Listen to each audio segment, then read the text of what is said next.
I used to work as a construction worker and engineer in the Philadelphia area in my early 20s. My co-workers and I would do basic work like constructing add-ons to already standing structures, like adding basements to buildings. One of our jobs in 2012 was to construct a small basement area and extend the main floor for a corner dentist building.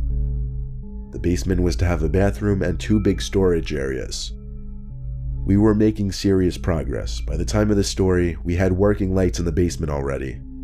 The basement had just been sealed off, so there was no longer a big hole in the ground, and since the lights were working down there, we had a source of light while we worked down there at night. One of my coworkers, Jordan, went upstairs and then outside to help with work on the add-on section outside. I was tinkering with the electrical components a bit. I was no electrician, but I had a basic understanding of what I was doing. But suddenly the power went out. I knew it had nothing to do with what I was doing. I figured there must have been a power outage in the vicinity. The 4 of us didn't keep our phones on us due to the nature of our jobs, plus how dirty our hands would get. We all kept them in our jackets that we hung upstairs, but luckily one of the tools we kept in our vests were flashlights. Before I could even reach and grab for my flashlight though, I started to hear a rattling noise. The closest way I could come to describing it was a bag of coins being shaken, not exactly, but close enough. It seemed to come from inside the tiny, soon-to-be bathroom.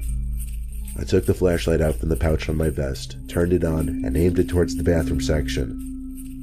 We had already put up a door, and it was slightly closed to be covering my view from the actual room itself.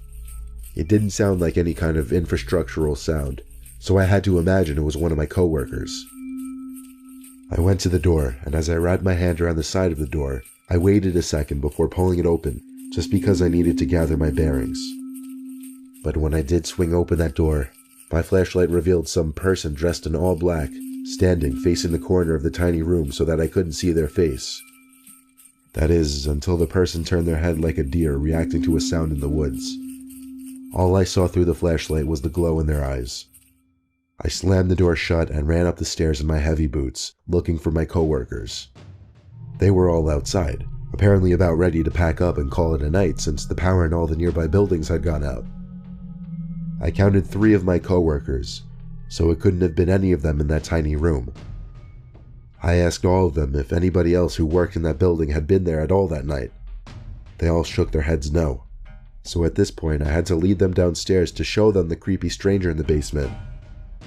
They followed me to the basement and to the tiny room, and as I feared would happen, that person I saw wasn't in there anymore, or in the entire basement for that matter.